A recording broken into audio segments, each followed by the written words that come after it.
പ്രതിപക്ഷ നേതാവ് V D സതീശന് വീണ്ടും മറുപടിയുമായി മന്ത്രി വി ശിവൻകുട്ടി. സതീശന്റെ ലക്ഷ്യം നേമം പറവൂർ BJP ഡീൽ. നിയമമണ്ഡലത്തിൽ മത്സരിക്കാനില്ല എന്ന തീരുമാനം BJPയുമായുള്ള ഡീലിന്റെ ഭാഗം. വി ഡി സതീശന് BJPയുമായി കൃത്യമായ രാഷ്ട്രീയ കച്ചവടമുണ്ട്. നേമത്ത് BJPയെ സഹായിക്കുക, പകരം പറവൂരിൽ BJP വോട്ടുകൾ ഉറപ്പിക്കുക.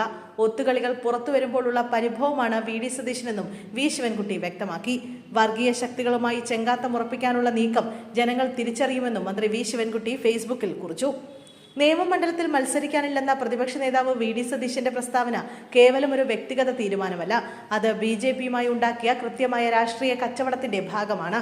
നേമത്ത് BJPയെ സഹായിക്കുക, പകരം പറവൂരിൽ BJP വോട്ടുകൾ കോൺഗ്രസിന് ഉറപ്പാക്കുക. ഇതാണ് ഈ ഡീലിന്റെ അന്തസത്ത. ഈ ഒത്തുകളി പുറത്തു വരുമ്പോൾ ഉണ്ടായ പരിഭ്രമമാണ് ചർച്ച വഴിതിരിച്ചുവിടുന്നു എന്നാരോപിച്ച് സതീശൻ നടത്തുന്ന വിലാപങ്ങൾക്ക് പിന്നിൽ. തെരഞ്ഞെടുപ്പിലെ യഥാർത്ഥ വിഷയങ്ങളിൽ നിന്ന് ശ്രദ്ധ തിരിക്കാനാണ് ഞങ്ങൾ ശ്രമിക്കുന്നതെന്ന് സതീശൻ പറയുന്നത് എന്തടിസ്ഥാനത്തിലാണ്? സംഘപരിവാർ അജണ്ടകൾ കേരളത്തിൽ നടപ്പിലാക്കാൻ ശ്രമിക്കുമ്പോൾ അത് സതീശന് ഒരു യഥാർത്ഥ വിഷയമായി തോന്നാത്തത് എന്തുകൊണ്ടാണ്? ഈ മണ്ണിൽ വർഗീയത വിതയ്ക്കാൻ ശ്രമിക്കുന്നത് രാഷ്ട്രീയമായി നേരിടേണ്ട വിഷയം തന്നെയല്ലേ? ഒരേ സമയം ഭൂരിപക്ഷ വർഗീയതയും ന്യൂനപക്ഷ വർഗീയതയും താലോലിക്കുന്ന അപകടകരമായ രാഷ്ട്രീയമാണ് വി ഡി സതീശൻ കൈക്കൊള്ളുന്നത്. വർഗീയ ശക്തികളുമായി ചെങ്ങാത്തം കൂടി വോട്ട് ബാങ്ക് ഉറപ്പിക്കാനുള്ള ഈ നീക്കം കേരളത്തിലെ ജനങ്ങൾ തിരിച്ചറിയുക തന്നെ ചെയ്യും.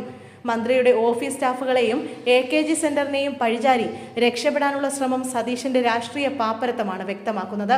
ഉന്നയിച്ച രാഷ്ട്രീയ ചോദ്യങ്ങൾക്ക് കൃത്യമായ മറുപടി നൽകുന്നതിന് പകരം വ്യക്തിപരമായ ആക്ഷേപങ്ങളിലേക്ക് ചർച്ചയെ താഴ്ത്തിക്കൊണ്ടുപോകാനാണ് പ്രതിപക്ഷ നേതാവ് ഇപ്പോഴും ശ്രമിക്കുന്നത്. യഥാർത്ഥത്തിൽ വി ഡി സതീശനെ നിയന്ത്രിക്കുന്നത് PR ഏജൻസികളാണ്. ഞങ്ങളെ സംബന്ധിച്ച് ഞങ്ങളുടെ കനകോലു ഈ നാടിന്റെ നന്മ ആഗ്രഹിക്കുന്ന ജനങ്ങൾ തന്നെയാണ്.